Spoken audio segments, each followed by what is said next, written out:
Comme prévu, qu'on est sur la table ronde innovation numérique en relation avec les citoyens. Il ne faut pas la boire avant la présentation, c'est plutôt pour après. Donc on a le plaisir d'accueillir 4 interventions. Monsieur Ferrazza du groupe La Poste n'a pas pu venir. Alors quelque part ça nous arrange, je ne vais pas lui dire, mais ça nous arrange parce que l'atelier était un peu surbooké. Thierry Ambrosini, Ville de Pau, comme d'Aglo, nous fera un peu le lien avec ce que monsieur Ferrazza devait dire, puisque le groupe La Poste travaille avec la ville et l'aglo sur des thématiques de gestion en relation à la population. Donc Thierry fera le lien. On accueillera aussi Anne-Claire Dubreuil du SICOVAL sur des problématiques notamment liées à l'open data qu'elle a déjà évoquées ce matin. Et enfin Stéphane Beauvais de l'UGAP sur l'innovation numérique de l'UGAP vis-à-vis des collectivités. Et enfin Pierre Marin à ma droite ici qui fera le lien avec un projet qu'on a déjà présenté brièvement, qui s'appelle Citella, et qui répond justement aux problématiques d'enjeux d'amélioration des relations avec la population. Sans tarder, et pendant que vous vous installez, comme on en a l'habitude, un petit film de 2 minutes sur les Civic Tech.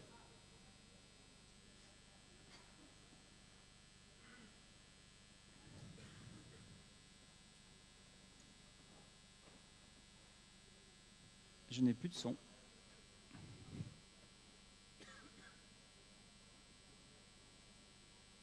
Intéressant.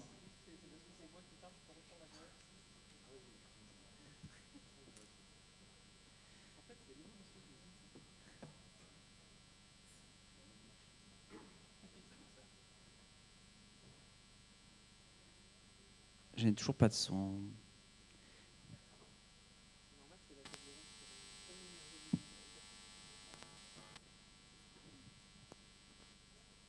Parler de Civic Tech, c'est s'intéresser à tous les outils, mobilisant les nouvelles...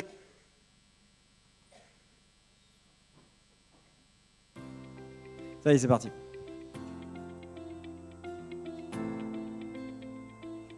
Les Civic Tech, en 2 minutes.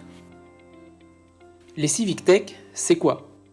Parler de Civic Tech, c'est s'intéresser à tous les outils, mobilisant les nouvelles technologies, permettant de faire évoluer les services publics existants, de proposer de nouveaux services en ligne pour les usagers, ou encore d'ouvrir les données des administrations.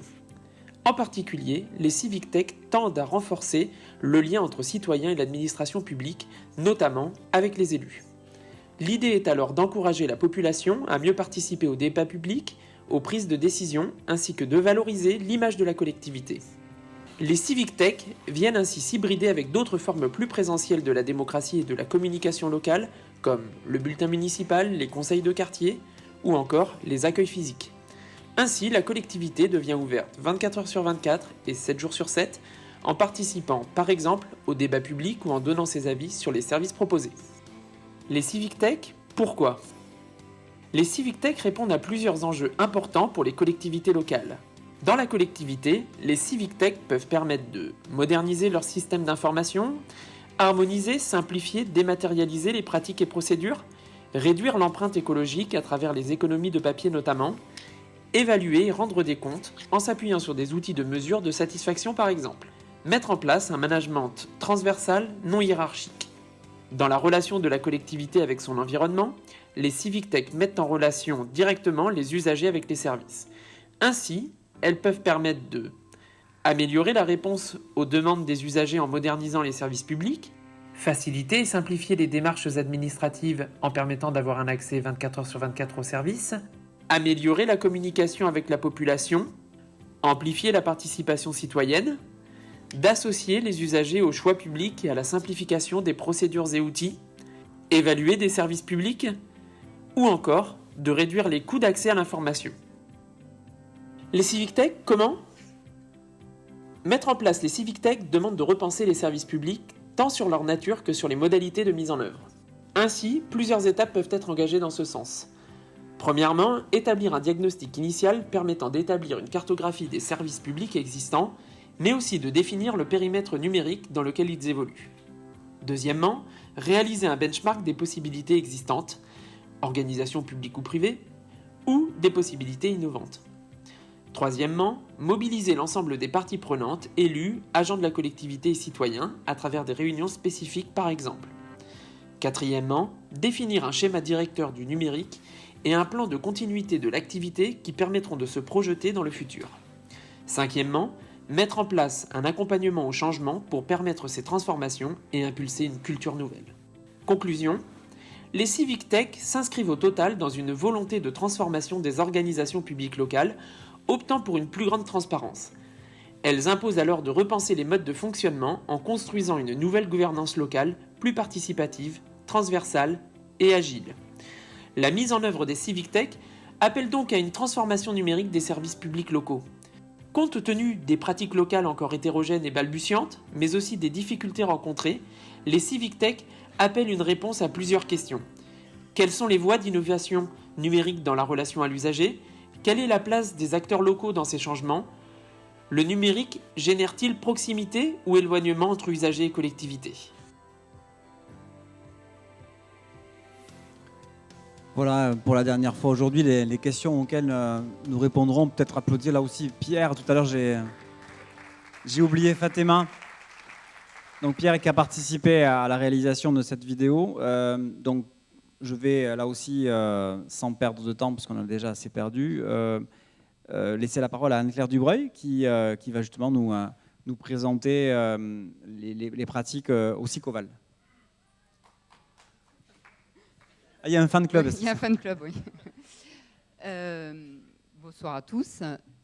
Donc, on va démarrer. C'est toi qui démarres peut-être, David ?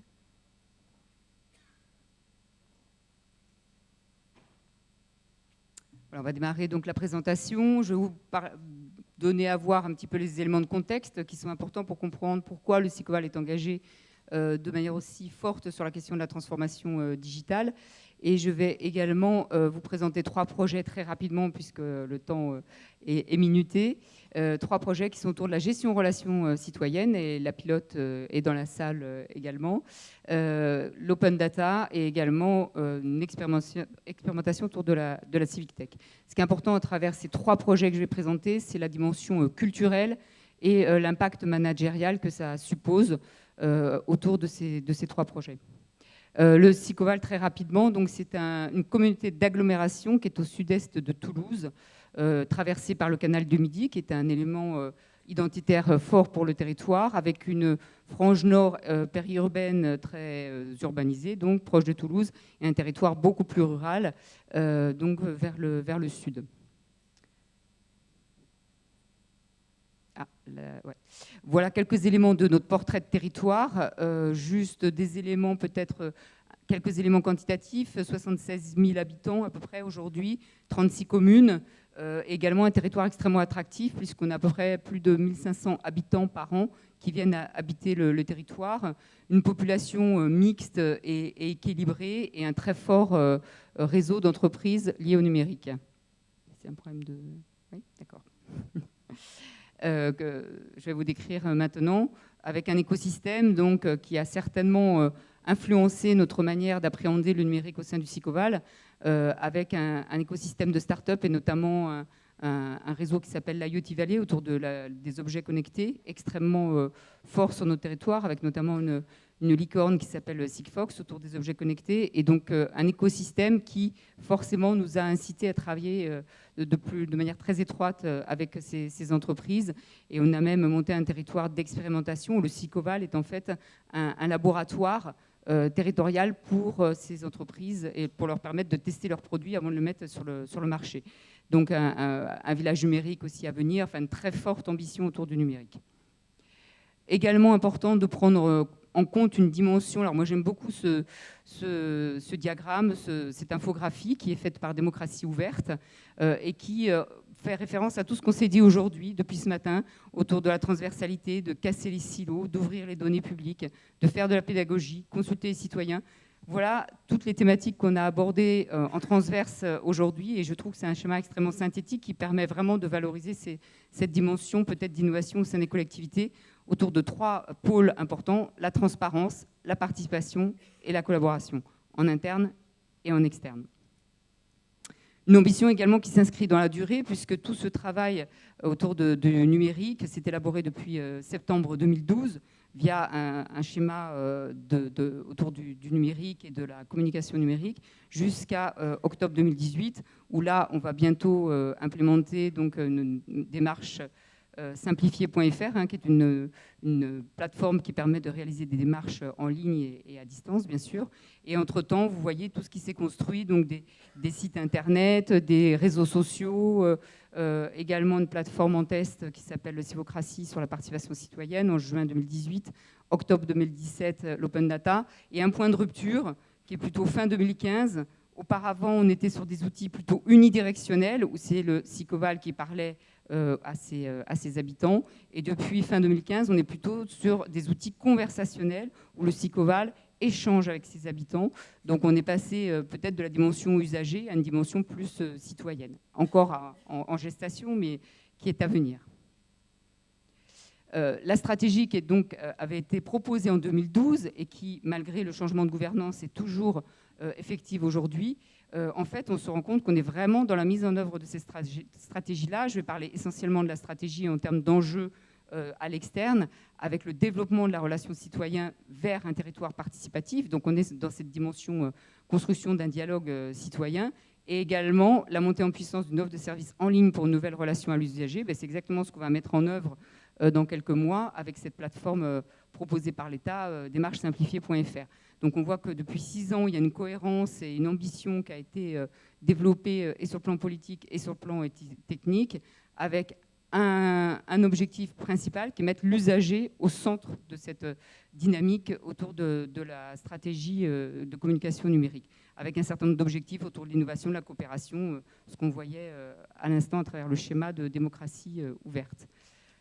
Le premier projet que je vais vous présenter, c'est celui de la gestion relation-population. Je pense que ce qui est important de comprendre dans ces 3 projets que je vais vous présenter, c'est qu'en fait, ils s'appuient sur des dynamiques internes. Le numérique ne vient que appuyer des dynamiques fortes qui sont structurées et structurantes à l'échelle de la collectivité, portées par des chefs de projet, et vient amplifier ce qui peut être fait par ces services et par ces agents. Le premier projet donc, est autour de la gestion relation-population, et donc la dimension numérique se traduit à travers un outil de gestion relations citoyennes, GRC, et donc qui répond à ces objectifs qui sont positionnés là, toujours l'usager au cœur, et avec des objectifs de modernisation, de simplification, de consultation et de traçabilité. On voit que pour répondre à tous ces objectifs qui sont indiqués ici, le numérique est forcément un amplificateur pour faciliter tous ces objectifs qui sont en train de se mettre en place à travers un certain nombre de démarches que mène donc Sophie Garnier pour notre collectivité. Juste donner quelques chiffres autour de l'accueil, parce que ça justifie aussi de passer par le numérique. Quand on reçoit 75 000 appels ou qu'on reçoit 12 000 personnes, on peut se dire qu'à un moment, avoir un outil de gestion relations citoyens qui facilite les services en ligne, ça peut être un vrai booster pour peut-être limiter un certain nombre de démarches qui sont faites aujourd'hui de manière physique, parce qu'on a des outils, certes, qui existent déjà avec des propositions de démarches en ligne, mais si on est beaucoup plus visible, ce sera certainement, on diminuera, du moins on le souhaite, une partie des démarches qui sont faites de manière physique ou par téléphone, et ça permettra de consacrer peut-être ces agents à d'autres missions beaucoup plus qualitatives que de donner, par exemple, les horaires de la piscine, des choses comme ça qui ne sont pas forcément très, très valorisantes. Je vous disais des relations autour, du numérique autour d'un projet structurant. Le projet structurant sur l'accueil, c'est cette charte. Cette charte est fondatrice de la qualité de la relation entre les communes et l'engagement qui est porté entre les communes et le Sicoval vis-à-vis de la population. Et cette charte qui dit tout simplement arrêtez le c'est pas moi c'est l'autre, ou arrêtez le veuillez rappeler, ou la traçabilité et le suivi des demandes devront être organisés entre collectivités, cette charte nous permet d'appuyer les outils qu'on met en place, et ce qu'on va tester et qu'on a déjà testé avec des communes et qu'on va continuer à tester à travers cette plateforme dématérialisée signée par les 36 maires. Donc l'enjeu d'une interco comme la nôtre, une agglo, c'est de travailler au plus près avec les communes, puisque finalement c'est les communes qui sont au plus près des habitants aussi. Donc cet enjeu-là a été porté collectivement par 36 maires et le président du Sicoval, avec une formalisation forte et des séances de signature pour bien marquer les engagements. Donc le numérique, évidemment, la société évolue, on en a parlé toute la journée, et donc l'idée de cette démarche autour de la gestion en relation citoyen qui permet de répondre à tous ces objectifs de rapidité, de transparence, de transversalité, de traçabilité. Tout simplement, c'est avant tout une démarche d'organisation. Avant d'être un chantier technique, alors on travaille de manière très étroite avec la DSI sur ces dossiers-là, bien sûr, mais avant tout, ce sont des chantiers organisationnels. Et vous allez comprendre pourquoi je vous dis ça, c'est parce qu'en fait, on va changer d'outil. On a fait des tests pendant 6 mois sur un outil, on a travaillé toute une organisation avec 6 communes tests, on change d'outil, puisqu'on passe sur cet outil démarche simplifiée, mais ce n'est pas un problème, puisque ce qui a été important, c'est construire toute l'organisation et tout le système de relations entre les communes et nous. Et finalement, l'outil n'est pas du tout la finalité, l'outil n'est qu'un moyen pour atteindre les objectifs qu'on s'est donnés. Et donc, on parlait beaucoup d'agilité tout au long de cette journée, on a parlé d'expérimentation, on a parlé de test and learn et accepter de changer et de modifier des choses. Tout à l'heure, c'était dit à la table ronde précédente. Donc, nous, on a testé pendant 6 mois avec des communes, avec des habitants, des élus, des entreprises volontaires, donc 43, qui ont testé cet outil et cette plateforme qui était donc celle qu'on avait au départ privilégiée lors d'un POC, d'une preuve de concept. Et bien, donc, au bout de 6 mois, nous avons travaillé ensemble et on a décidé, pour des raisons notamment budgétaires, mais pas que, de s'orienter vers démarchesimplifiée.fr, qui est une plateforme offerte par l'État, maintenue par l'État, hébergée par l'État, accompagnée par l'État, tout ça gracieusement. Donc, bien sûr, ça a été un critère non négligeable dans le choix aussi fait par nos élus. Et donc, l'idée, savoir être agile et rebondir. Voilà, c'est peut-être un des principes du numérique, c'est de savoir aussi être agile et rebondir. Deuxième projet, on en a parlé un petit peu.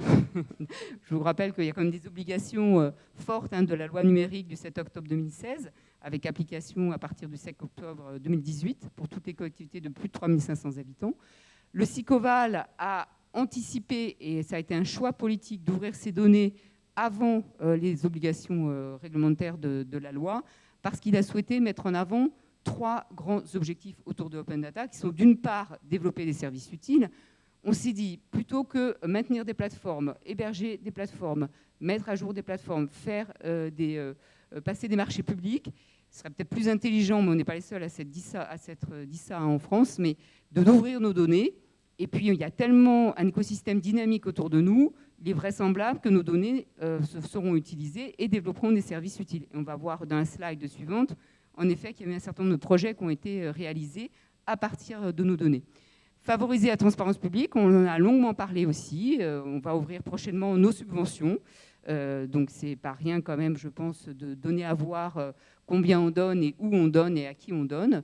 Donc, les budgets également, enfin, un certain nombre de choses. Ça fait partie des objectifs aussi de nos élus. Et bien sûr, faciliter l'accès de ces données par une plateforme qui est hébergée par le conseil départemental, on en a parlé aussi ce matin, qui, pour faciliter l'open data des collectivités, met à disposition sa plateforme et nous permet de créer un sous-domaine et donc un site rien que pour nous, pour montrer nos données.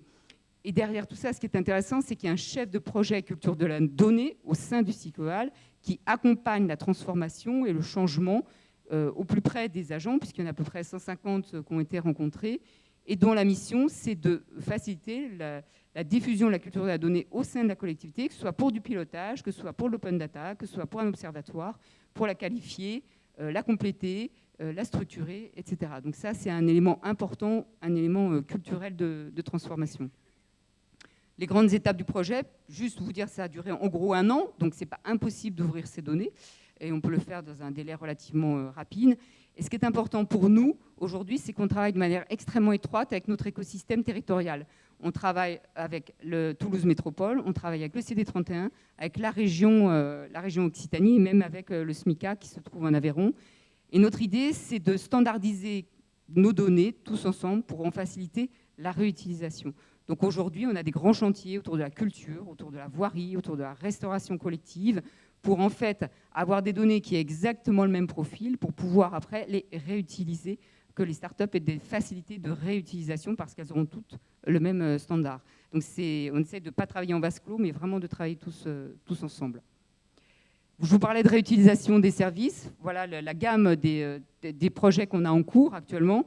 Et là également, ça permet d'accompagner le changement et de transformer l'organisation, parce qu'à chaque fois, derrière chacun de ces projets, il y a un service urbanisme, il y a un service voirie, il y a un service restauration, il y a un service mobilité, il y a un service qui est le nôtre plutôt autour de la communication, et il y a Cité là.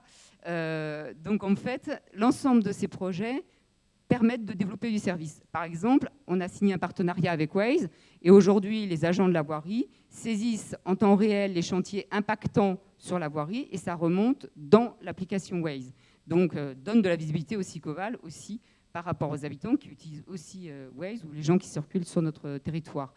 Autour de la restauration collective, on travaillera peut-être avec une application, une start-up qui s'appelle Kidimiam, voilà, pour valoriser nos menus et permettre aux parents, par exemple, ou à d'autres, de regarder la qualité des repas. Et Open Agenda, qu'on a travaillé avec 36 communes qui l'ont implémenté sur leur site internet pour donner à voir un agenda collaboratif.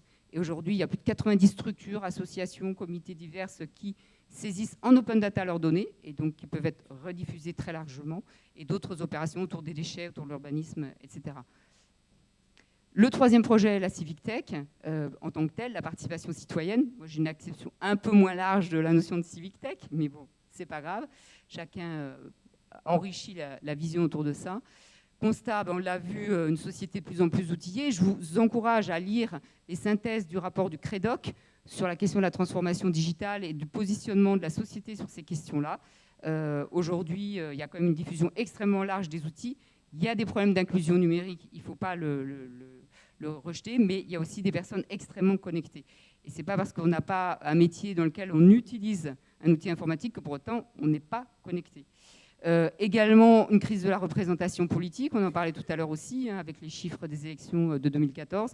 Et enfin, une nouvelle gouvernance au sein du Sicoval qui a été accompagnée par la chaire Optima, avec une volonté aujourd'hui de travailler la gouvernance externe et la participation citoyenne, donc le dialogue citoyen avec nos habitants. Les objectifs de cette démarche, encore une fois, à l'interne, c'est quoi? C'est créer une culture de la participation, donc culture de la donnée, culture de la participation, en effet, pour que l'ensemble des agents puissent, au sein de tous leurs projets, introduire de la participation citoyenne. Et pas simplement dans quelques îlots, mais bien de manière générale et systématique dans tous les projets, avec des niveaux à définir. Pour aider, bien sûr, la collectivité à prendre un certain nombre de décisions, être dans l'innovation, tu le disais tout à l'heure, Pierre, à travers le diaporama qu'on a vu, la vidéo qu'on a vue, valoriser l'image. Et puis finalement, il y a une demande citoyenne qui est forte autour de l'effervescence citoyenne, des mouvements citoyens pas forcément très structurés, mais qui ont envie de partager, qui ont envie de s'impliquer, donc répondre à ça aussi. Et puis quelque part aussi, impliquer en amont, c'est peut-être éviter des recours en aval. Donc on a peut-être l'impression de perdre du temps à un moment, mais on en gagne certainement par la suite par rapport à des projets qui ont été absolument pas concertés et qui font l'objet de recours ou autres par la suite. Là encore, une ambition qui s'est inscrite dans la durée depuis 3 ans, avec un appui fort autour d'un organisme pour nous qui est extrêmement important, qui s'appelle le CODEV, qui est le Conseil de développement, qui a vraiment pris à cœur cette notion de la participation citoyenne, qui a expérimenté sur le terrain des communes un certain nombre de choses avec des étudiants, des nouvelles formes de participation, et puis un rapport qui a été présenté en conseil communautaire, et depuis un vrai engagement des élus autour de cette problématique. Et donc, un premier COPIL qui associe des citoyens, des agents et des élus qui se réunit à peu près tous les mois et demi et qui va définir toute la politique en matière de participation citoyenne, une charte de la participation, un guide de la participation, des outils qui faciliteront l'implémentation de la participation au sein du territoire. Donc là encore, un cadre beaucoup plus large que la Civic Tech, qui est la question de la participation citoyenne. Le numérique vient juste accompagner et hybrider ce qui existe au niveau présentiel.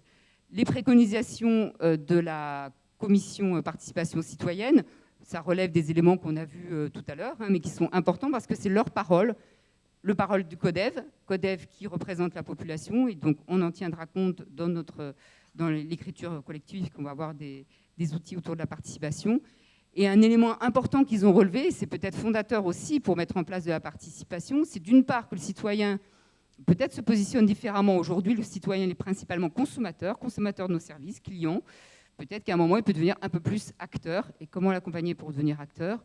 Mais également l'élu qui change un peu de posture en se disant, certes, je suis élu et donc je représente le peuple, mais peut-être que je peux un peu plus associer les habitants dans un certain nombre de décisions, et auquel cas annoncer très clairement qu'est-ce que j'attends de mes habitants, quelle est la promesse que je fais pour que derrière il y ait de l'engagement. Il faut être très très clair là-dessus. Et puis le technicien qui sorte un peu de sa zone de confort en se disant je prends peut-être quelques risques, mais après tout je vais peut-être y gagner aussi, puis il y a peut-être des bonnes idées à capter sur le terrain.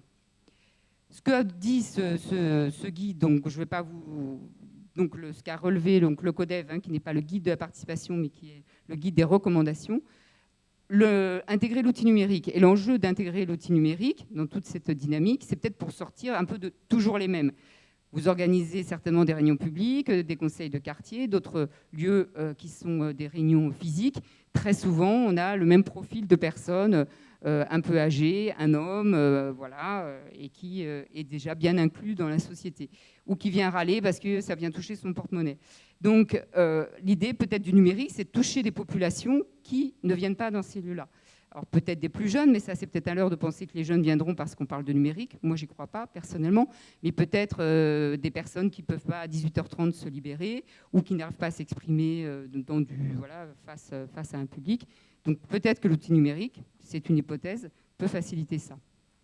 Alors comment on la met en œuvre au Sicoval, cette Civic Tech au sein de la participation citoyenne? Aujourd'hui, on est en expérimentation, on le teste la semaine prochaine avec des élus, d'une plateforme qui est proposée par Civocratie et dans le cadre d'un programme plus large avec la métropole de Strasbourg, la ville de Lyon, le territoire de Guyane et la région Auvergne, où on expérimente, on fait un peu de R&D autour de cette plateforme, qui est une plateforme de co-construction de politiques publiques ou de partage autour des politiques publiques. Donc on va le démarrer avec des élus très prochainement. On va voir ce que ça donne. Et puis peut-être dans un deuxième temps sur des sujets beaucoup plus ciblés, type plan climat ou d'autres problématiques.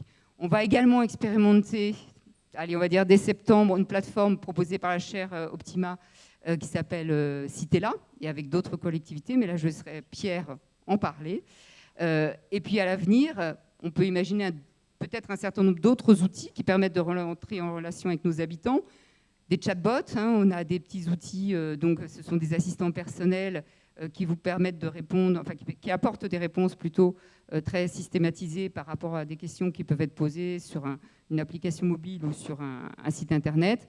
Voilà, c'est des questions qu'on est en train aussi d'explorer et qu'on va certainement tester en 2018. Dernière slide. Quels sont les impacts organisationnels et managériaux de tous ces chantiers qui sont très impactants pour tous nos collègues? C'est d'abord la transformation digitale, on n'en parle pas, on la vit, on l'incarne, mais surtout on ne la vit pas. Ce n'est pas une personne qui dit « je fais de la transformation digitale », c'est un collectif de collègues qui travaillent autour de cette question-là et accompagnent le changement. Donc on le fait, mais on ne le dit pas, en gros. L'idée aussi derrière tout ça, c'est de favoriser la transversalité, le mode projet. C'est ce que facilite et permet le numérique. On l'a vu toute la journée. Mais c'est aussi se dire, c'est pas parce que c'est du numérique que ça ne coûte rien. Donc il faut y dédier de la RH, il faut y dédier du budget. Ça, c'est important aussi parce que parfois, on peut avoir le sentiment que ça ne coûte pas cher. C'est aussi accompagner l'émergence de nouveaux métiers. Qu'est-ce qui va arriver bientôt dans nos collectivités? Et ça commence, par exemple, des chief data officers, des responsables de la donnée ou des data scientistes. Ces métiers, ils arrivent, il va falloir aussi les accueillir, peut-être mettre en place ce qu'il faut pour pouvoir les accueillir.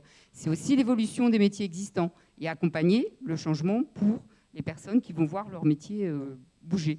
Et puis, c'est intégrer toutes ces notions que j'ai évoquées au travers des 3 projets, le test and learn, accepter l'échec, l'agilité. Et puis là, on voit la courbe de changement. On espère que petit à petit, on ira bien vers l'intégration pour toute la collectivité de ces nouveaux outils. Et quand même, pour finir, parce que c'est des leviers de motivation, c'est important, c'est la reconnaissance collective des démarches que l'on engage. On a été récompensé pour notre démarche Open Data par la Gazette des communes et par Open Data France. On a été récompensé par le prix AFNOR pour la qualité de l'accueil, et notamment sur le domaine numérique. On est vraiment extrêmement élevé par rapport au niveau des autres EPCI. Et on a été récompensé aux interconnectés pour l'Open Innovation et nos projets d'Open Innovation au sein de la collectivité. Et c'est important pour la motivation générale. Merci. Merci, Madame Dubreuil. On passe directement à la présentation de Thierry Ambrosini sur une démarche complémentaire, me semble-t-il, qui est menée par la ville de Pau et l'Agglo. Il va vous la présenter. Bonsoir. Une phrase pour commencer. Dans le nouveau monde, ce n'est pas le plus gros poisson qui mange le plus petit, ça va être le plus rapide qui va manger le plus lent.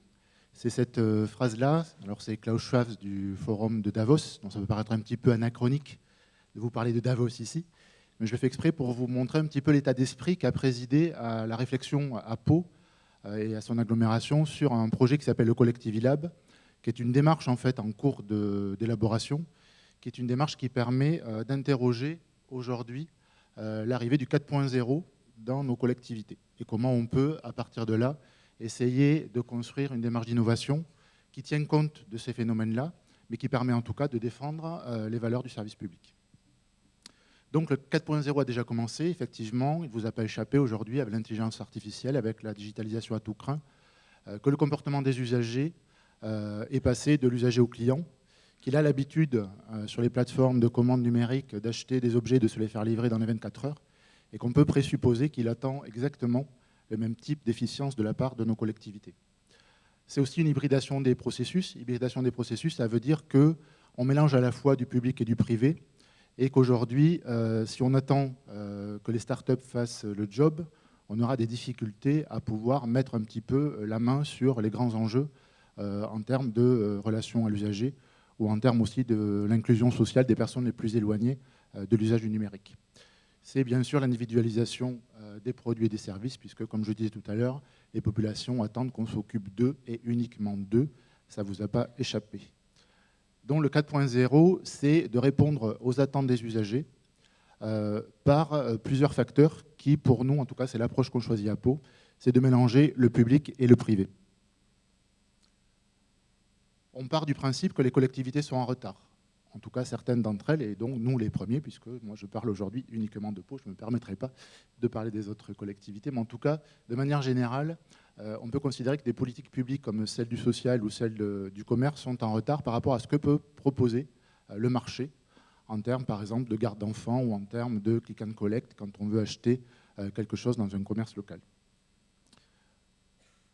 On dit aussi, et on part du constat suivant, que les offreurs de solutions, que ce soit nos prestataires habituels avec qui nous travaillons ou des startups qui auraient envie de travailler avec nous, ne sont pas en capacité de comprendre notre mode d'organisation, notre complexité de la décision, la façon dont nous gérons le code des marchés publics, la façon dont nous mettons du temps à analyser les réponses, la façon dont nous mettons du temps à pouvoir négocier avec eux des principes d'intervention. Donc c'est ce cadre-là qui fait que nous avons imaginé un projet qui s'appelle Collectivity Lab 4.0. Et on l'a imaginé à partir d'un travail qu'on a fait avec le groupe La Poste. Donc je vais justement faire le lien avec le groupe La Poste, puisque Fabien Ferrazza n'est pas là aujourd'hui. On a passé il y a 2 ans un accord recherche et développement avec le groupe La Poste. Un accord recherche et développement, ça voulait dire qu'on mettait ensemble nos actifs. Alors nos actifs, c'est pour le groupe La Poste, ses moyens technologiques et ses moyens humains, en l'occurrence pour le coup les facteurs, ou l'ensemble des sociétés avec lesquelles La Poste travaille, comme la Banque Postale, comme Mediapost sur les usages commerciaux, etc. Et nous, agglomération, on a fait pareil. On a mis en face un petit peu nos actifs. Nos actifs, ce sont nos agents, ce sont des budgets affectés. Et on a commencé à démarrer sur un outil de GRC. C'est un peu ce que vous a dit Marie tout à l'heure, c'est le même principe d'intervention. C'est de trouver un système qui permette à l'usager de pouvoir rentrer en collaboration, en communication avec la collectivité, et ce de manière omnicanale, c'est, excusez-moi du terme un peu technique, mais l'idée était de dire qu'on partait à la fois de ce que pouvaient offrir les services Internet, mais aussi on maintenait les guichets vivants pour qu'il y ait toujours des relations entre les usagers et les personnels municipaux. L'idée aussi de ce travail avec la Poste a été au-delà de la GRC, qui est le cœur du dispositif, c'est l'entrée en relation entre la collectivité et les usagers, c'est de pouvoir mettre en lien et étudier des nouvelles formes de travail. Un exemple assez concret, ça peut être par exemple aujourd'hui les facteurs qui vont pour le compte de l'agglomération chez les habitants pour faire le diagnostic de précarité énergétique. En cours de réflexion, par exemple, on a aussi, autour de la lecture publique, une réflexion pour les desserts d'ouvrages. Est-ce qu'on ne pourrait pas être plus pertinent pour les personnes les plus éloignées pour des raisons de fragilité sociale de la culture? Imaginez que le facteur amène un livre qu'on aurait pré-réservé sur le site de lecture publique. Donc c'est ce genre de travail-là, de travaux-là qui nous ont fait réfléchir sur la question de l'hybridation public-privé, même si la Poste n'est pas une boîte complètement privée, elle est quand même aujourd'hui sur un statut particulier. Donc le système Collectivilab, c'est quoi? C'est une start-up de start-up. L'idée, c'est que nous travaillons à des appels à projets à partir des besoins des collectivités. Alors ça peut être de notre collectivité ou de collectivités partenaires, puisque le dispositif se veut à terme un dispositif partenarial à l'échelle du territoire national. Donc l'idée, c'est de partir d'un appel à projet, d'accueillir des start-up qui y répondent et de les incuber sur le territoire palois. Les incuber, ça veut dire qu'on les accueillera de l'idée jusqu'à la commercialisation de leurs produits. Donc l'idée, c'est que la collectivité se mette en forme de test. On parlait tout à l'heure d'essais-erreurs, on parlait tout à l'heure de dispositifs de prototypage. Donc on est en plein dans cette démarche-là, avec l'idée qu'il y aurait un fonds d'investissement qu'on a commencé à négocier avec la BPI, par exemple, qu'il y aurait des Living Labs et le labo dont parlait ma collègue ce matin, Pauline Dubois. C'est un laboratoire qui fera partie et qui fait partie du Collectivilab. L'idée, c'est que les startups puissent venir, entre guillemets, expérimenter avec les usagers, avec les habitants, avec les services municipaux et d'agglomération et avec les élus, la solution qu'elle va nous proposer. Et qu'on puisse, au fur et à mesure de démarches de POC, de pouvoir affiner la proposition de la start-up au sein de la collectivité. Et après, l'idée, c'est qu'elle puisse voler de ses propres ailes, comme un incubateur classique, en quelque sorte, et qu'elle puisse commercialiser son produit, sachant qu'entre-temps, on pourra imaginer, comme on le fait d'ailleurs avec le groupe La Poste, d'avoir un dispositif de royalty pour que la collectivité ne soit pas perdante dans l'investissement qu'elle met dans le dispositif.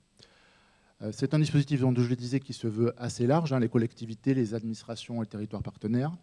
On s'appuie aussi, bien évidemment, sur la chaire Optima pour avoir un travail en termes d'observation. L'idée, c'est de regarder ce dispositif en phase d'organisation, en phase de gestation, voir comment il se construit, quels sont les facteurs clés de succès, les points de faiblesse, et comment derrière on est capable de réguler là aussi un dispositif qui se veut en mutation en permanente, puisque du coup il est en lien avec la logique de la disruption. Aujourd'hui, on en est dans une phase de préfiguration. Donc je vais vous montrer trois petits projets qui ont déjà été incubés dans ce dispositif. Il est dans une phase aussi de maturation, c'est-à-dire on est encore en train de rechercher des partenaires, on est encore en train d'imaginer les solutions de proximité, sachant qu'on travaille aussi un petit peu sur la question du pas de côté, puisqu'on s'est posé la question dans la journée de la place des services, comment on accompagnait le changement dans ces services. Nous, l'option qu'on a prise, c'est de faire un pas de côté, c'est-à-dire qu'on incube à côté de la collectivité, mais en faisant des liens avec les agents de la collectivité pour qu'ils ne soient pas perdus quand la solution arrivera. Mais en tout cas, l'idée, c'est qu'on puisse, à un moment donné, garantir une dynamique autour de l'incubation du projet, puisque l'enjeu, c'est que ça aille vite, sinon on va se faire déborder. Et en même temps, on essaie, bien évidemment, de faire le lien avec les agents. Donc, les trois projets en question sont Mon Copilote. Mon Copilote, c'est une plateforme de mise en relation entre personnes handicapées et des personnes valides. C'est le même système que Blablacar, si ce n'est que ça part sur un principe de bénévolat, de recherche de bénévoles. C'est un projet qui est porté par une start-up qui s'appelle Andy Valise et qui est piloté à Pau par le syndicat mixte des transports. Donc on est sur ce modèle-là de test de la start-up. Ça fait 6 mois aujourd'hui que nous travaillons avec elle et on est en train d'étudier son modèle économique et son modèle d'action et d'intégration de la plateforme numérique. L'autre projet, c'est eCity. eCity, c'est une plateforme de commerce qui présuppose que la collectivité accepte d'imaginer une politique publique en faveur des commerçants. Ce qui est assez nouveau, là aussi, dans le champ de l'intervention publique. On parle aujourd'hui, donc, eCity se retrouve dans le programme national Cœur de Ville, puisqu'effectivement la Poste le porte avec 4 autres collectivités, dont Pau, à l'échelle nationale. L'idée, c'est de pouvoir considérer que la collectivité elle a un devoir d'accompagnement des commerçants de centre-ville pour leur permettre d'utiliser le numérique de manière efficace, avec à la fois, on réserve son bien et puis on vient le chercher, le click and collect classique, mais c'est aussi former les personnes pour qu'elles puissent utiliser la plateforme. C'est aussi leur permettre de gérer les stocks. Et c'est derrière la mobilisation de citoyens, les citizens, qui permettent un petit peu, c'est des blogueurs locaux qui vont mettre en avant les biens qui sont à disposition dans les magasins. Et troisième outil, c'est Simplon Pau. Donc c'est une école du numérique liée à l'école Simplon nationale. Donc c'est une déclinaison locale de l'école Simplon. C'est un partenariat avec eux. C'est monté dans le cadre de l'ANRU et de la rénovation d'un quartier prioritaire.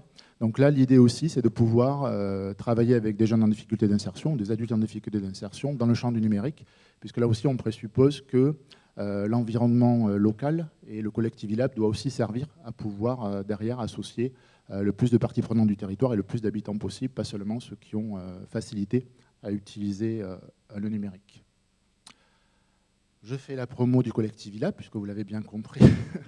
On est en recherche de partenariat, mais vous trouverez tous les éléments dans le dossier qui vous a été remis. Voilà. Merci. Merci, monsieur Ambrosini.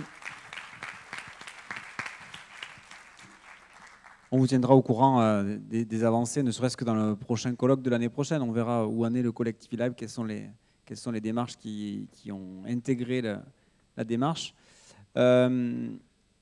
On continue avec, on termine avec 2 interventions. Monsieur Beauvais, de l'UGAP. On évoquait d'ailleurs dans les propos de monsieur Ambrosini la difficulté quelquefois d'avoir à disposition des services numériques. Là, peut-être l'UGAP va pouvoir nous dire quels sont les efforts et les innovations que lui-même met en place pour que les collectivités soient un peu plus numériques. Alors, bonjour à tous. Donc, je m'appelle Stéphane Beauvais, je travaille au département politique publique de l'UGAP. Et on m'a demandé un peu de présenter finalement une offre qui est assez nouvelle à l'UGAP qui s'appelle les Civic Tech, les démocraties participatives. Et en fait, ce n'est pas du tout une présentation commerciale que je vais vous faire. Prenez-le plutôt comme un retour d'expérience. Cette offre, elle a 5 mois. Donc prenez vraiment ça comme un rapport d'étonnement d'un nouveau collaborateur à qui on a demandé de s'intéresser à ce sujet-là. Donc je vais vous présenter le contenu, comment c'est né, et ensuite quels sont les enseignements qu'on en tire. Donc on est un observateur un peu particulier. Pour résumer très vite, je ne vais pas faire une présentation de l'UGAP. L'UGAP achète par appel d'offres au secteur privé et revend les produits et les services au secteur public sans appel d'offres. C'est légal, rassurez-vous. C'est comme ça qu'on fonctionne et l'avantage principal, c'est la disponibilité immédiate de l'offre. Et donc, c'est la première chose qu'on nous demande chez nous. Et on a une offre très, très fouillée, foisonnante. On a 900 000 références. Et cette offre est récente. Et on pourrait se demander pourquoi l'UGAP s'est mis dans ce secteur-là. Alors, pour évacuer tout de suite la présentation commerciale, l'offre, elle a 2 volets.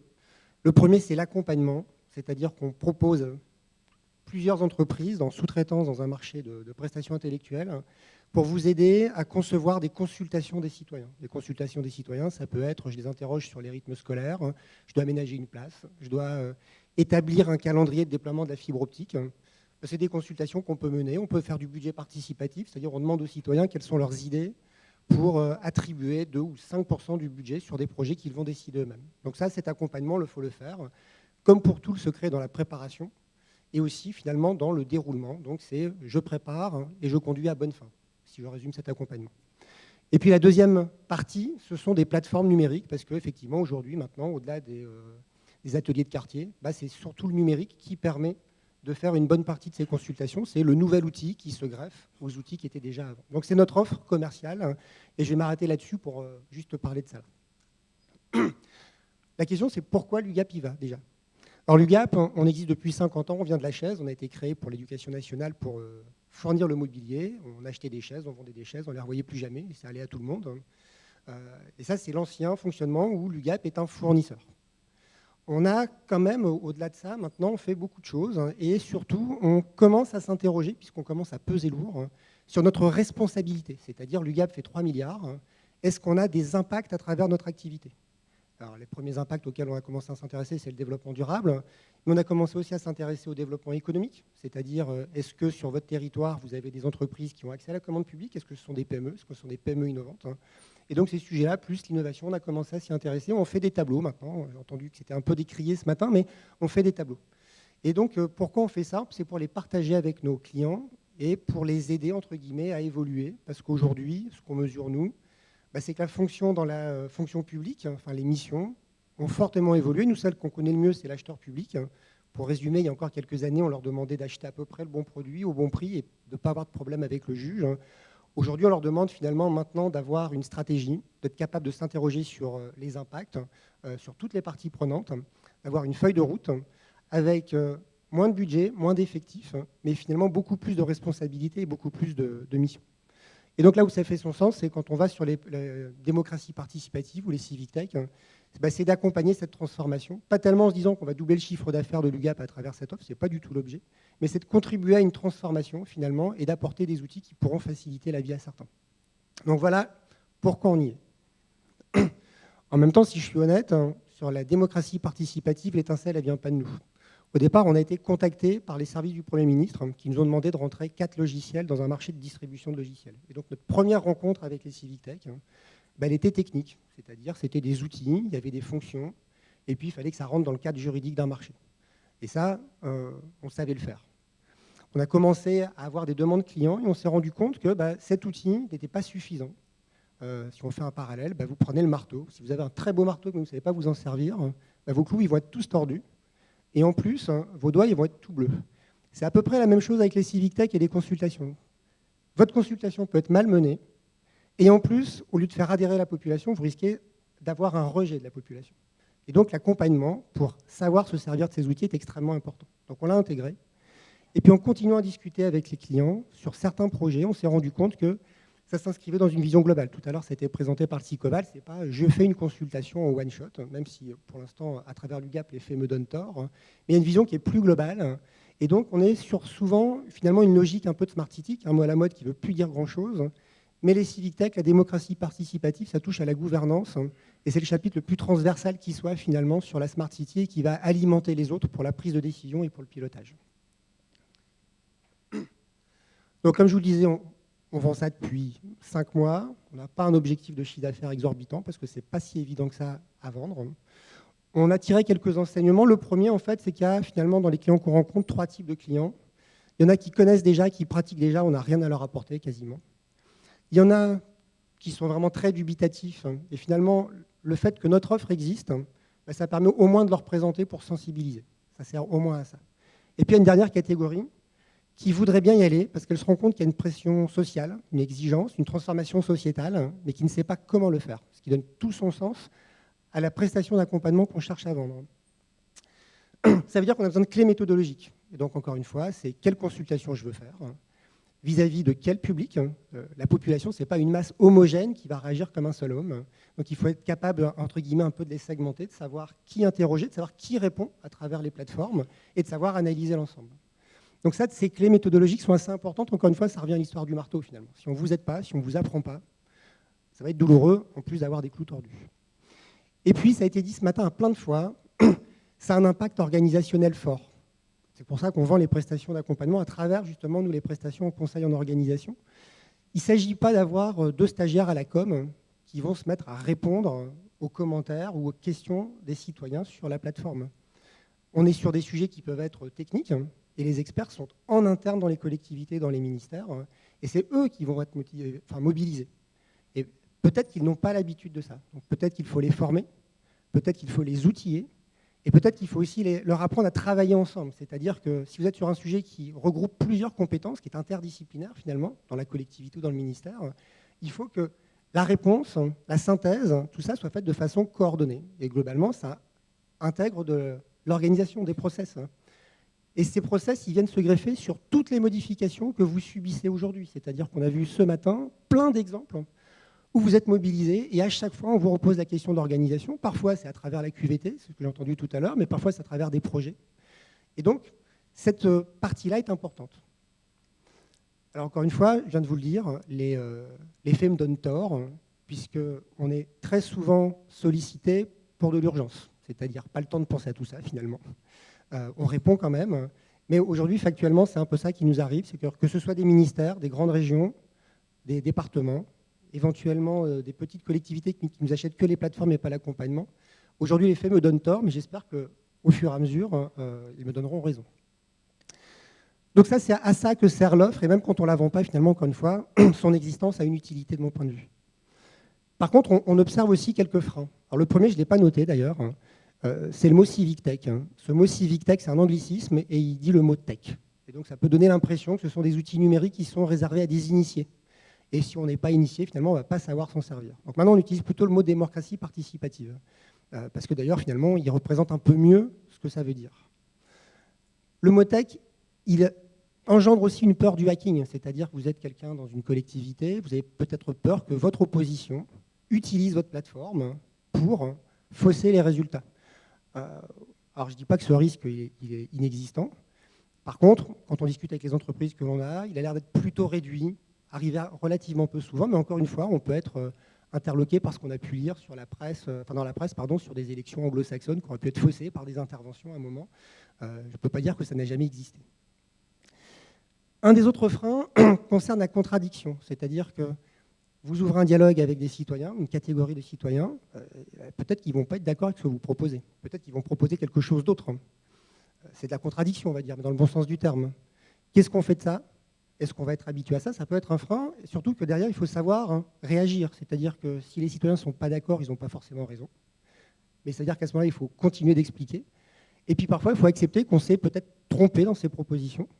Et à ce moment-là, il faut faire marche en arrière. Bon, ça a été le mot renoncement, je crois, a été utilisé plusieurs fois ce matin. Et ça fait partie de, effectivement, ce qu'il faut pouvoir intégrer. Et on se rend compte que ça fait partie des freins que peuvent nous expliquer certains des clients qu'on rencontre ou des prospects. Alors, j'ai voulu finir par les rêves, donc avec transparence et utopie. Transparence pourrait presque être mis dans les craintes. Hein. Il y a une espèce de rêve à travers ces nouveaux outils, hein, où on va toucher plein de gens et tout demain va être transparent. Je pense que dans la réalité, ce ne sera pas forcément vrai. Peut-être que ce ne sera pas forcément souhaitable. Ça, chacun a le droit philosophiquement d'avoir son avis. Mais donc, il ne faut pas non plus mettre ces outils sur une espèce de piédestal en pensant qu'ils vont régler tous les problèmes demain, parce qu'ils sont numériques et qu'ils permettent de toucher beaucoup de monde. Et d'ailleurs, l'utopie, c'est ça que je voulais dire, hein, ça a été dit tout à l'heure. Hein, vous pouvez toucher, élargir l'assiette finalement de la population que vous pouvez toucher à travers ces outils, parce que c'est asynchrone, parce que c'est facile, on répond. Mais un, tout le monde n'est pas forcément équipé. Et deuxièmement, si des citoyens n'ont pas envie de se mêler de ces débats-là, eh ben, ils ne s'en mêleront pas, en fait. Et puis, c'est leur droit, d'ailleurs. Donc, le rêve de toucher tout le monde, nous, on combat un peu ça en disant, c'est un outil de plus, il vient se greffer et se combiner à ce que vous faisiez déjà. Ne le perdez pas de vue, mais n'en attendez pas trop. Je pense qu'on a été, pour ceux qui ont connu les années 80-90, souvent déçus de ce que le numérique avait comme promesse et de ce qui se passait en réalité. Et je pense que la démocratie participative, numérique ou digitale, n'y échappe pas. Alors pour conclure, comme je vous le disais, on est, nous, un nouvel acteur, on est des béotiens, donc on est là pour apprendre. On va apprendre surtout en essayant de rester cohérent. Et donc de rester cohérent par rapport à un mot qui est celui de responsabilité. Là-dedans, il y a plusieurs parties prenantes qu'on peut citer. Celles qu'on connaît le mieux, ce sont nos clients, les clients publics. Et donc, on va continuer de les suivre, les accompagner. Qu'ils achètent ou pas par nous, ce n'est pas très grave. Cette offre n'est pas là pour faire beaucoup de chiffres. La deuxième partie prenante à laquelle on doit faire attention, c'est en fait le marché, c'est-à-dire toutes ces startups ou ces entreprises relativement récentes qui se créent autour de ça. Quand un acteur comme l'UGAP arrive, ça peut presque être un éléphant dans un magasin de porcelaine. Il y a une filière en construction. Et on peut éventuellement avoir un impact et modifier cette filière. On essaiera d'être responsable et de ne pas trop la modifier, en tout cas de ne pas fausser les chances de l'ensemble des entreprises qui accompagnent finalement tous les acteurs privés ou publics comme vous. Et donc, la dernière partie prenante, par contre, qui va nous manquer, à laquelle on n'aura sans doute pas accès, ce sont les citoyens. Que ce soit vendu ou pas par l'UGAP, on n'aura certainement pas de contact, nous, avec les citoyens pour savoir ce qu'ils auront pensé de ça.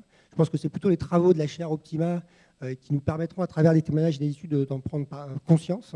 Nous, ça nous intéresse intellectuellement, sociologiquement, mais c'est vrai que globalement, notre position ne nous permet pas d'avoir un réel accès à ces questions. Voilà, j'espère que je n'ai pas pris trop de temps. Et donc, ça s'est passé. Merci. On posera les questions tout à l'heure, justement.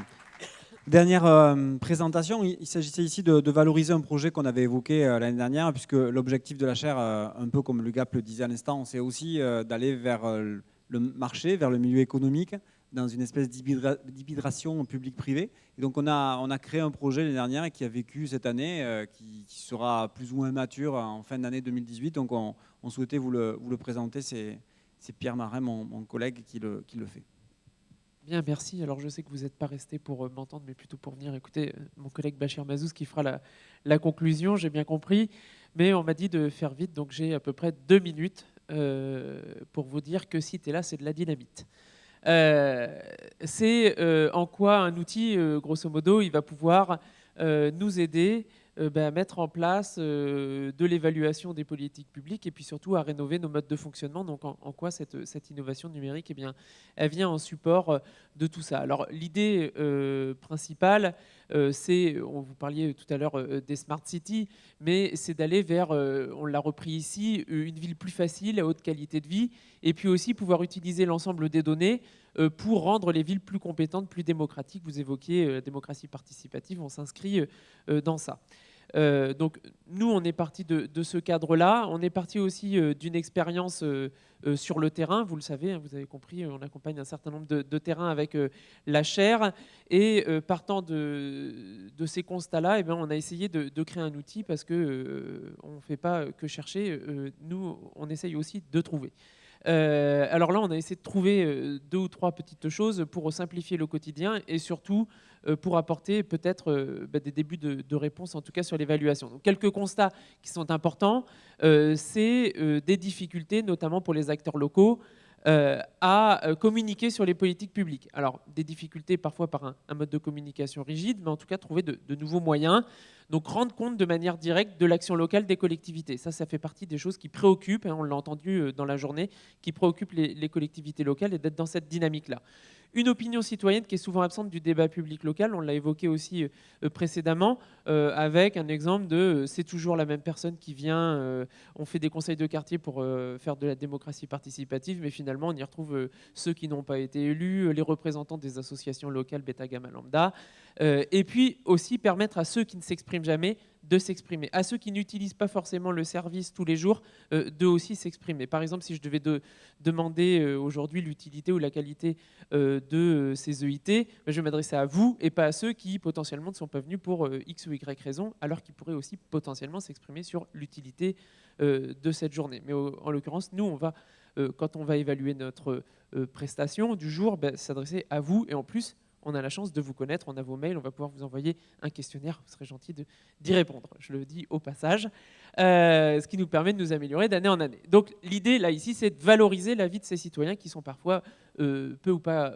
consultés, ou difficilement consultés et difficilement accessibles.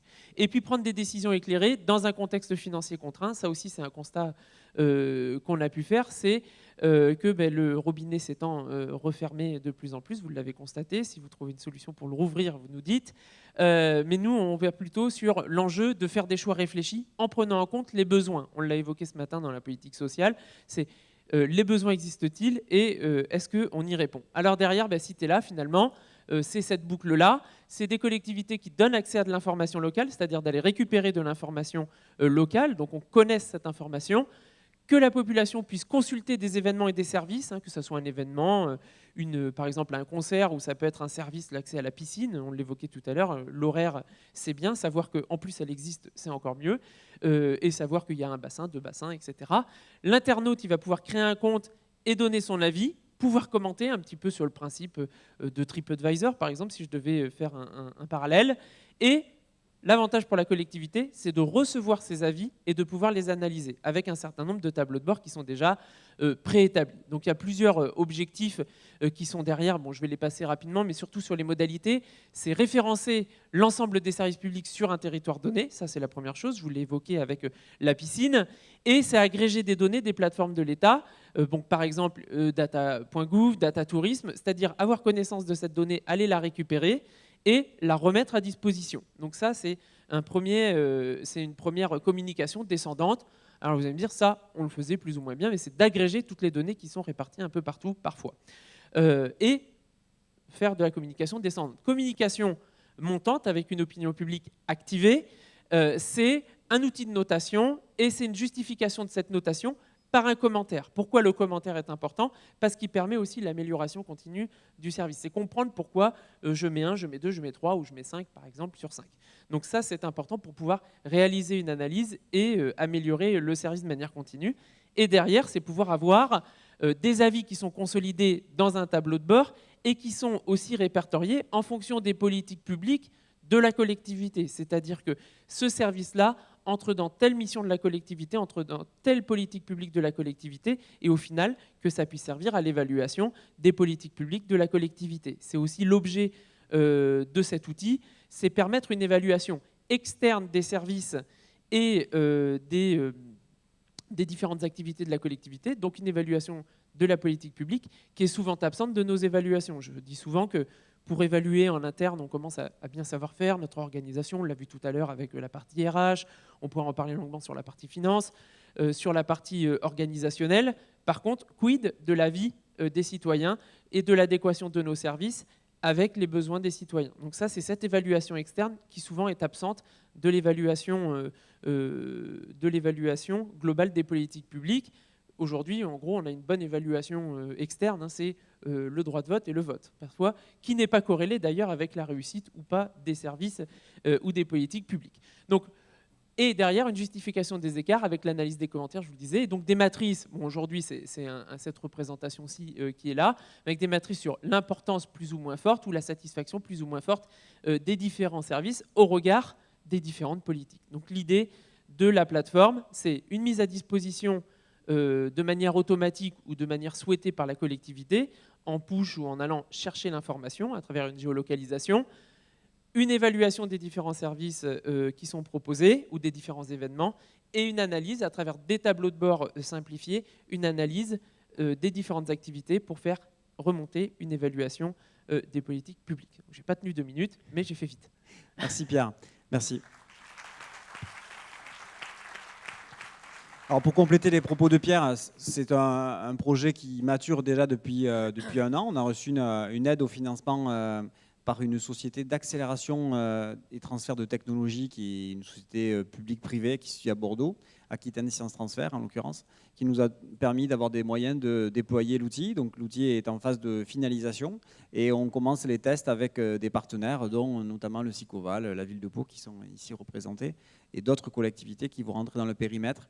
Et pour un déploiement de la start-up fin d'année 2018 avec derrière des recherches de financement pour déployer la société sur l'ensemble du périmètre national. Voilà où on en est.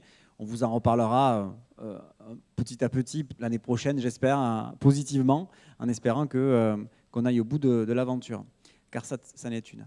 Voilà David, un tout petit mot juste pour dire, il a été évoqué l'accompagnement, je ne l'ai pas dit là, mais ce qui est aussi important, c'est l'accompagnement pour la mise en place, mais aussi pour se dire que derrière, ça risque d'avoir une influence forte sur les services parce que ça va envoyer de l'information en push aux différents services sur l'évaluation des politiques. Donc ça veut dire se mettre en ordre de marche pour répondre parfois, parce que le restaurant qui dit sur TripAdvisor, moi je m'en fous de TripAdvisor, en attendant les gens ne viennent plus parce qu'il y a de mauvais commentaires. Donc c'est d'assurer aussi ce suivi-là. Donc ça nécessite un suivi, une veille et donc un accompagnement au changement dans les différents services. Ça je ne l'ai pas précisé, mais je voulais vous le dire. Alors, comme on l'a fait tout à l'heure, quelques questions avant de passer à la conclusion. Pierre l'a déjà dit, on a la chance d'avoir un collègue canadien qui sera là pour conclure. Il y avait une question ici, le temps qu'Asma attrape les micros. Il y avait juste une question avant que le micro n'arrive à madame, qui a été posée 2 fois. Peut-être Anne-Claire Dubreuil et Thierry Ambrosini peuvent répondre. Quid de la fracture numérique? Quid de l'espace donné aux gens qui ne sont pas connectés? Alors, c'est une vraie question que tout à l'heure je parlais de numérique inclusif. Le numérique, c'est une des voies possibles. Ce qui est intéressant, c'est d'hybrider tous les dispositifs. Donc il y a la solution en effet de proposer d'autres types de supports écrits plus classiques ou des réunions publiques, mais également tout un travail de médiation à faire. Et là, le chef de file aujourd'hui, c'est le département, hein, et d'accompagner ces démarches à l'échelle locale pour qu'en effet, les travailleurs sociaux, d'autres médiateurs du numérique puissent inclure nos politiques publiques dans les apprentissages qu'ils proposent auprès des publics et par exemple exploiter une donnée open data ou pouvoir répondre à une enquête type Citela. Ça fait partie, je pense, aussi des enjeux de la médiation numérique et de là où doivent aller les médiateurs du numérique lorsqu'ils parlent lorsqu'ils sont sur nos territoires. Oui, je partage aussi la nécessité de la médiation autour du numérique. C'est aussi l'approche omnicanal qu'on développe, qui peut permettre de conserver en tout cas les guichets et les services de style maison de l'habitat ou maison des populations, qui permet de conserver un accompagnement direct des usagers. C'est aussi de présupposer que l'innovation, c'est de changer le comportement de l'utilisateur sans lui demander de changer son comportement. C'est donc à nous d'adapter l'offre pour que derrière, l'usager ne voit pas, en tout cas ne se sente pas en fragilité vis-à-vis de l'usage numérique qu'on va lui proposer en termes de services. Merci. Il y avait une question, madame, dans la salle. Merci beaucoup pour tous les intervenantes. Ma question elle est centrée sur la présentation de madame Dubreuil et de monsieur Marin. En fait, je suis doctorante de la région Rhône-Alpes et j'ai fait ma thèse, une thèse, disons, chiffrée en collectivité publique avec les métropoles de Lyon et de Rennes et avec des autres partenaires. Et donc, pendant mes 4 années de thèse, on a travaillé sur la sur la transformation sur la création d'une norme pour l'hybridation, et la interopérabilité des services publics, l'arrêté de 4 juillet 2013, qui s'est transformé dans l'application multiservice citoyen. Et donc, ma question est si vous êtes en discussion avec les autres acteurs qui sont en train de mettre en place cette norme, qui ont déjà eu des réflexions concernant les thématiques que vous avez évoquées. Par exemple, la famille de services 10 de la norme, c'est relation avec les usagers. Et donc, c'est complètement pertinent. Et donc, je pense que ça serait très bien si vous arrivez à vous mettre d'accord pour travailler ensemble, pour vous complémenter sur...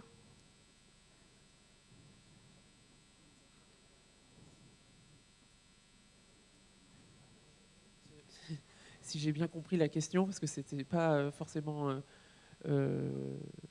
dans mon domaine, mais en tout cas, il y a une question sur l'hybridation. Alors, quand on a évoqué l'hybridation, c'était plutôt la partie physique, les accueils physiques et la partie numérique, c'est-à-dire qu'il y a une partie de l'accueil qui maintenant se fait de manière numérique, et puis l'interopérabilité, il y a une autre question qui est liée à l'interopérabilité entre les systèmes sur lesquels on travaille tous, puisque on l'évoquait même sur une autre table ronde, et puis vous l'évoquiez sur la capacité des startups à lire l'ensemble des données qui vont sortir de la collectivité. Donc ça, c'est aussi une préoccupation, je pense, de l'ensemble des collectivités. Puis c'est une préoccupation de l'État, puisque la preuve, ils mettent à disposition maintenant des plateformes que vous aviez auparavant, parce qu'il y a un souhait de nationaliser tout ça et d'avoir accès à cette donnée qui soit non plus locale, mais nationale. Et puis ensuite, il y a aussi un facteur de lien entre les différents acteurs, les acteurs du privé, les acteurs du public, et puis les différentes strates.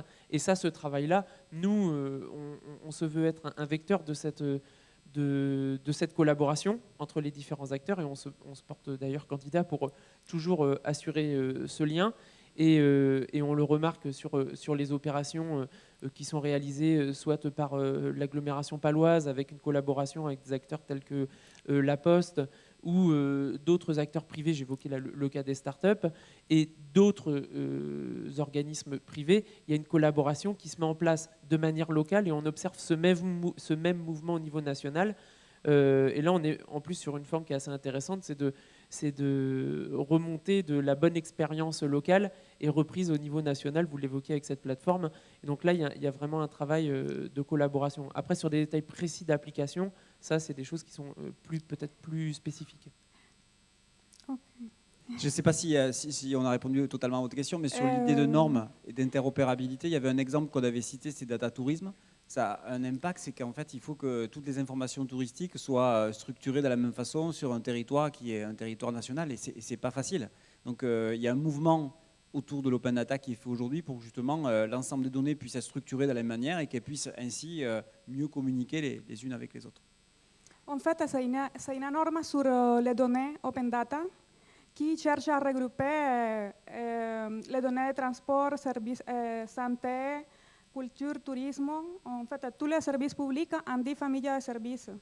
Il y a eu déjà 4 années de réflexion, de groupes de travail avec les interconnectés, etc. Et donc, oui, en fait, ce que vous évoquez aussi, c'est sans doute la standardisation des données pour en faciliter la réutilisation. Donc en fait, je pense qu'à l'échelle locale, c'est important de travailler sur ces standardisations, mais surtout au niveau national. Il y a une association qui s'appelle Open Data France qui travaille à cette standardisation, qui a travaillé sur le socle des données essentielles. Et donc nous, par exemple, au niveau du SICOVAL et de notre territoire toulousain, on travaille sur les données essentielles autour de la restauration collective pour formater quelque chose qui soit le standard national sur la restauration collective. Donc on est en train de construire collectivement et avec une start-up, là, en l'occurrence Kidiam, ce standard. Voilà par exemple de quelle manière on peut travailler pour le niveau national et faciliter la réutilisation. En fait, ma question serait plus si vous êtes en train d'intégrer toutes les différentes initiatives à niveau national, comme France Connect, qui est plutôt à niveau de ta plateforme, à niveau local. Ce serait bien de réviser s'il y a une articulation entre tous les acteurs qui sont en train de travailler peut-être sur la même thématique pour faire une gestion de connaissances. Tout à fait. Vous travaillez avec Open Data France, en fait, hein, puisque Oui. le conseil départemental est aujourd'hui membre du conseil d'administration d'Open Data France et le SICOVAL travaille de manière extrêmement étroite avec ces acteurs. Donc oui, on essaye d'avoir un travail collectif. La semaine prochaine, je vais à Rennes, justement, pour parler de cette culture de la donnée et aussi partager de quelle manière nous, on envisage la donnée sur le territoire et la repartager avec le territoire breton. Donc oui, on casse les frontières aussi. Merci de votre question. Est-ce qu'il y avait une autre question dans la salle? J'ai eu d'autres questions par SMS. Il y en avait une notamment sur une remarque que vous avez fait tout à l'heure sur le traitement des données techniques. Vous disiez notamment qu'on avait souvent l'expertise en interne pour répondre sur ces interventions ou questions techniques. Et la question qui m'a été posée, c'est quid des dossiers politiques? C'est-à-dire quand vous avez à travers ces plateformes Civic Tech des questions qui ne sont pas forcément très techniques mais plutôt politiques, comment les plateformes peuvent les traiter? Est-ce qu'on peut imaginer que demain, ce sont les élus qui vont répondre en direct aux citoyens? Pourquoi pas, puisque tout à l'heure, il y avait une volonté d'avoir un regard miroir de la part des élus, et que vous avez dit qu'ils travaillaient aussi dans la collectivité. Ils sont une des parties prenantes dans la collectivité, pourquoi pas. Les questions politiques, en fait, sont parfois plus compliquées parce qu'elles ne font pas forcément référence à un sujet technique. Et ça conditionne presque quelque part le choix de la plateforme que vous allez utiliser. Il y a des plateformes qui sont avec des fonctions relativement classiques. Et il y en a d'autres qui sont avec de l'analyse sémantique, qui sont particulièrement élaborées. Je pense à une que l'on propose qui est issue du MIT. Et donc là, vous avez sur des sujets qui sont donc moins techniques, avec moins de référentiels techniques, mais qui sont plus basés sur une interprétation ou interprétation de ce que les gens vont écrire, vous pouvez avoir certains outils qui vous analysent la sémantique et qui permettent de faire des recoupements. Ce sont des outils qui sont forcément plus élaborés. Vous avez une gradation dans le perfectionnement, dans la technicité des plateformes. Elles ne sont pas toutes égales, mais on n'a pas toujours besoin d'une Ferrari pour faire un travail de 2 chevaux. Et donc, à chaque fois, le choix est entre guillemets, le choix de la plateforme est aussi dépendant finalement du sujet que vous voulez traiter et des types de données que vous allez avoir à traiter. D'ailleurs, ça me fait penser que dans le petit ouvrage que vous avez qui synthétise les axes cette année, vous avez sur la partie, l'article qu'on a écrit, un petit benchmark. D'ailleurs, on s'est pas mal inspiré du benchmark qu'avait fait le SICOVAL au moment où justement ils ont analysé toutes les solutions possibles sur les solutions GRC. On s'est appuyé sur ce benchmark pour le compléter et proposer justement une analyse comparative quelque part des enjeux des différentes plateformes, qu'elles soient à orientation politique, où des gens peuvent évaluer leur élu, à des plateformes qui sont plutôt d'orientation technique, où ils demandent une demande d'intervention, par exemple. On a essayé de référencer ces interventions-là. Est-ce qu'il y a une dernière question? Allons-y. Oui, Laurent Caillot, moi je travaille au Conseil régional Nouvelle-Aquitaine et plus particulièrement sur l'évaluation des programmes européens qui se déroulent en ex-Aquitaine, on va dire ça comme ça, mais avec l'idée justement d'essayer d'évaluer certaines politiques territoriales comme, vous le savez peut-être, le Fonds européen de développement régional intervient sur les quartiers de la politique de la ville. Et j'avais une question par rapport à Citella, justement, qui me paraît être en tout cas une plateforme intéressante. Donc, si le FEDER intervient en complément de l'ANRU, en complément des contrats de ville et bien sûr des investissements des communes et des EPCI, la difficulté qu'on rencontre, c'est pour apprécier la valeur ajoutée de cette politique, c'est d'essayer d'objectiver la vie des citoyens, des habitants du quartier, mais ça peut être aussi des habitants de l'agglo par rapport à l'utilisation de services du quartier. Et ça peut être en tout cas une plateforme intéressante avec l'idée de construire une démarche rigoureuse derrière.